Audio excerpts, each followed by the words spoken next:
Bonjour, soyez les bienvenus à Un temps précieux. Merci à toutes les personnes qui se sont abonnées, qui ont vu ma vidéo. Que le Seigneur vous bénisse. Aujourd'hui, nous allons répondre à une question. Puis-je être utile à Dieu dans ma jeunesse? Puis-je être utile à Dieu dans ma jeunesse? Nous devons savoir que depuis le commencement, Dieu a toujours utilisé des hommes et des femmes pour accomplir son œuvre.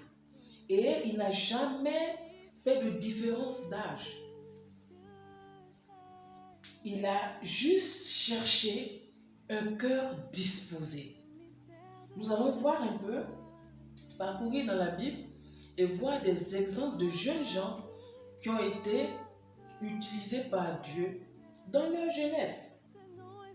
Dans Genèse 37, verset 2, nous avons le cas de Joseph. Joseph qui était le 11e fils de Jacob. Joseph 37, verset 2 dit, « Voici la postérité de Jacob. Joseph, âgé de 17 ans, faisait paître le troupeau avec ses frères. Cet enfant était auprès des fils de Bilhal et des fils de Zilpa, femme de son père, et Joseph rapportait à leur père leurs mauvais propos. » Donc nous voyons ici que le Seigneur a commencé à utiliser ce jeune homme seulement à l'âge de 17 ans. Et nous voyons ce que le Seigneur a fait dans sa vie. Comment il a utilisé pour être un processus de délivrance d'Israël, pour épargner Israël de la famine. Nous avons aussi une autre personne, c'est Gédéon. Gédéon, vous pouvez voir dans Juges, chapitre 6, versets 14 à 16. Je lis la parole de Dieu. L'Éternel se tourna vers lui et dit, « Va avec la force que tu as et délivre Israël de la main de Madian.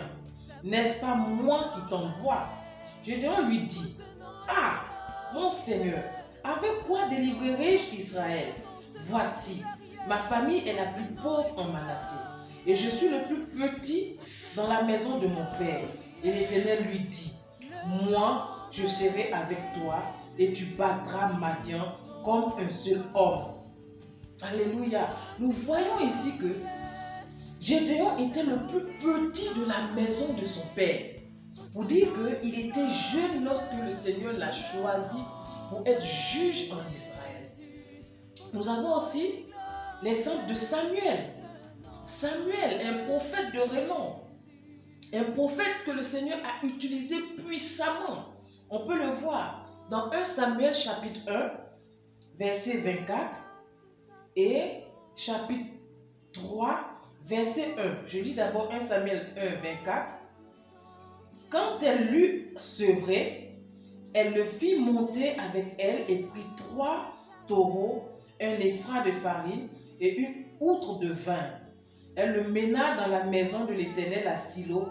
L'enfant était encore tout jeune. Amen.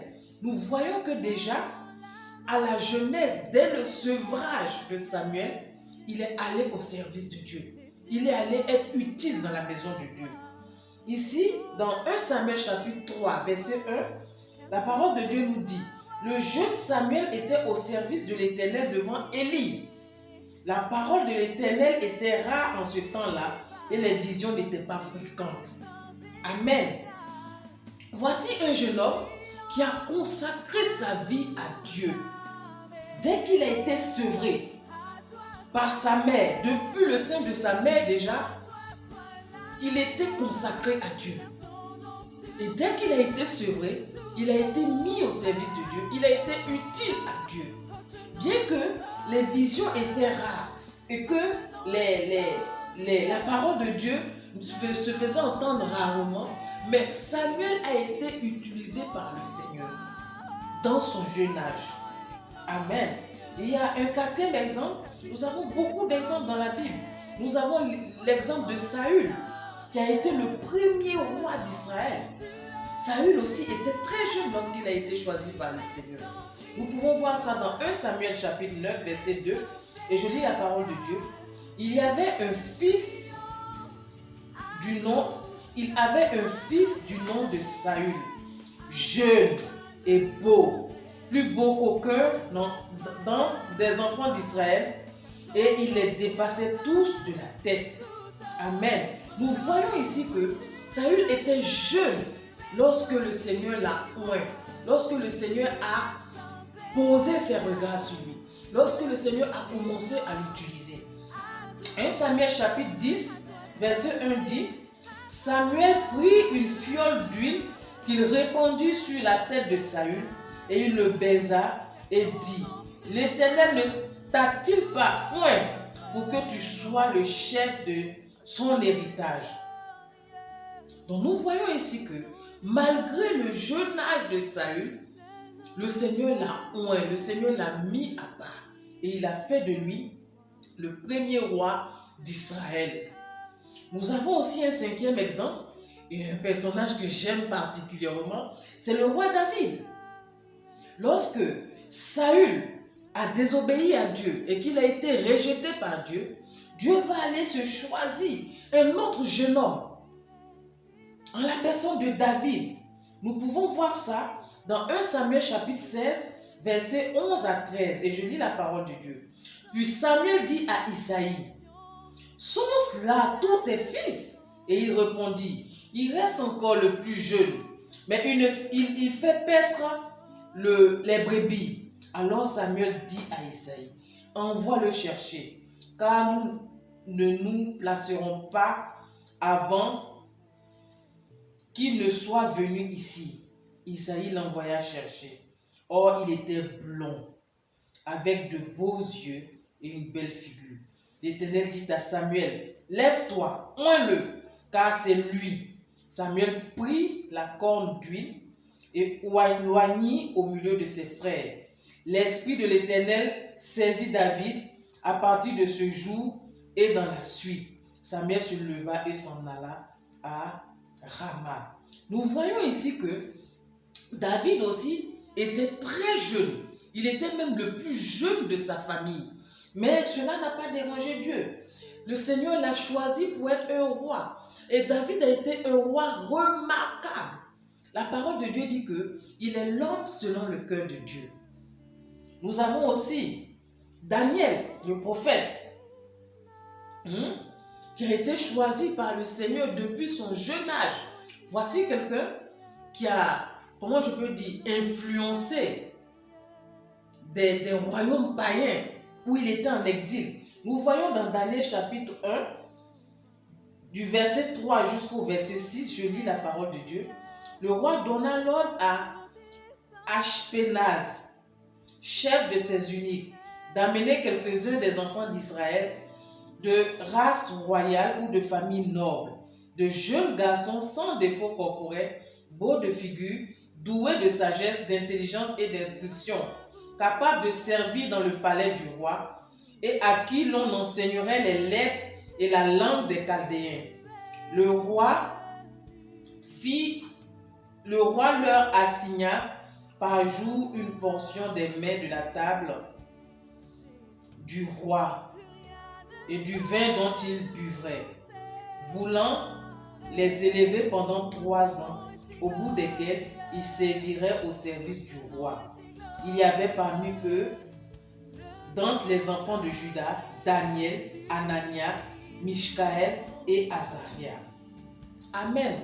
Donc, Daniel a été utilisé puissamment par le Seigneur parce qu'il est l'un des prophètes qui a même prédit l'arrivée du Messie.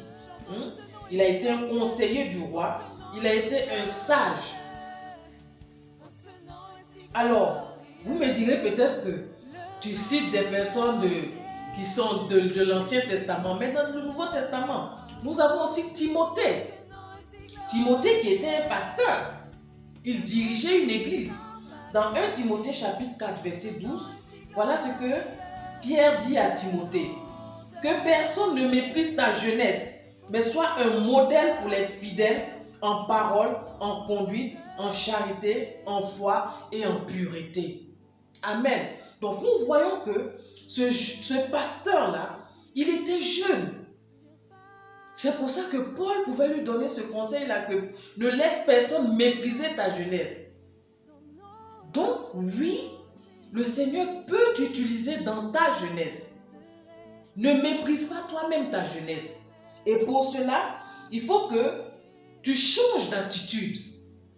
Comprends désormais que tu es une personne que le Seigneur veut utiliser. Tu es une personne qui est utile à Dieu. Parce que chacun de nous a une destinée. Le Seigneur ne nous fait pas venir sur la terre au hasard. Il t'a fait venir sur la terre parce qu'il veut que tu sois utile à quelque chose. Donc, ne commence pas à marcher comme quelqu'un qui n'a aucune destinée. Oh, bien-aimé, toi qui m'écoutes, tu as une destinée. Il y a quelque chose que le Seigneur veut faire avec toi. Alors, prends le temps de chercher la face de Dieu pour connaître ce que le Seigneur veut faire avec toi. Réellement, prends ce temps-là. Parce que, en fonction de cela, tu sauras comment marcher avec Dieu. En fonction de cela, tu sauras comment te positionner. Une deuxième chose, tu dois te disposer à être utilisé par le Seigneur. Tu ne peux pas, c'est un peu comme si on te dit, tu vas être pilote d'un avion. Mais tu n'es jamais allé à l'école pour savoir conduire l'avion. Tu n'as jamais même appris les mathématiques. Donc, le jour où on va te mettre en face d'un avion ou au volant d'un avion, tu ne sauras pas quoi faire. C'est pourquoi il est important que chacun de nous soit disposé à être utilisé par le Seigneur. C'est très important. Et pour cela, tu dois vivre une vie de consécration, une vie de mise à part, une vie d'une personne qui se prépare à être utilisée par le Seigneur. C'est important. Si tu es enfant de Dieu et que tu sais que tu as une destinée, ou même si tu la prends aujourd'hui, commence à marcher différemment. Commence à vivre une vie de sanctification. Il y a certaines choses que tu dois abandonner parce que le Seigneur a besoin de toi. Le Seigneur n'utilise pas des vases sales. Dis-moi, quelle femme fait la cuisine dans une marmite sale? Aucune, à moins qu'elle soit insensée. Et c'est la même chose avec le Seigneur. Le Seigneur utilise un cœur qui est mis à part pour lui. Le Seigneur utilise un cœur qui l'aime. Le Seigneur utilise un cœur qui est disposé, un cœur qui s'attend à lui. Alors à partir d'aujourd'hui, bien-aimé, je vais t'exhorter à marcher différemment. Parce que oui, tu es utile au Seigneur. Et si jusqu'à présent, tu es en train de lutter, parce que tu te dis, non, je suis jeune, je ne veux pas ceci, je ne veux pas être pasteur. Laisse-moi te dire une chose. Être utilisé par le Seigneur ne veut pas forcément dire être pasteur. Nous avons vu ici Joseph qui a été premier ministre d'Égypte. Et à travers lui, Israël, sa famille a été délivrée d'Égypte et de la famine. Nous avons vu le cas de Daniel, bien qu'il était prophète, mais il faisait partie des conseillers du roi. Alors, être utilisé par le Seigneur, ça ne veut pas forcément dire être pasteur. Mais c'est de dire, il y a quelque chose que le Seigneur veut que tu fasses. Découvre ces choses-là dans la prière, dans ton intimité avec Dieu et consacre-toi à ça. Commence à te préparer. Tu vas voir que pour toutes ces personnes que nous avons citées, ce sont des exemples parmi tant d'autres. Ils ont eu des temps de préparation. Ils ont eu des temps de préparation. Joseph, a quitté la maison de son père. Il est allé dans la maison de Potiphar où il était esclave. De là, il est allé en prison. C'était des temps de préparation. C'était des temps d'épreuve. C'était des temps où il était en train de gravir des échelons. Il était en train de passer des niveaux. Alors, dispose-toi. Arrête de marcher n'importe comment. Dispose-toi réellement. Parce que tu es utile au Seigneur. Tu es un vase d'honneur que le Seigneur veut utiliser. Amen. Vous avez été édifiés par cette vidéo. Alors, je voudrais demander à chacun de vous abonner. Abonnez-vous. Activez la cloche de notification pour que vous soyez toujours informés de la sortie de nos vidéos. Laissez-nous un gentil commentaire. Ou un petit pouce en l'air pour nous dire que vous avez aimé la vidéo. Partagez à toutes les personnes autour de vous pour qu'elles aussi soient bénies par cette exhortation. Et je voudrais aussi rappeler qu'un temps précieux, c'est un temps de réponse aux questions. Vous pouvez nous envoyer vos questions. Comme aujourd'hui, vous avez vu que nous avons pris le temps de répondre à cette question. Envoyez dans les commentaires les questions par rapport à l'exhortation d'aujourd'hui, à la question d'aujourd'hui. Si vous avez d'autres questions, vous pouvez les envoyer par les commentaires. Ou si vous avez un témoignage, le témoignage de votre vie. Un temps précieux aussi, c'est un temps où nous apprenons des témoignages des autres. Vous pouvez envoyer dans le commentaire le témoignage de votre vie. Et soyez sûr que quelqu'un sera édifié par cela. Alors merci à chacun de vous. Merci de nous avoir suivis et à nous revoir très prochainement dans un temps précieux. Que le Seigneur vous bénisse.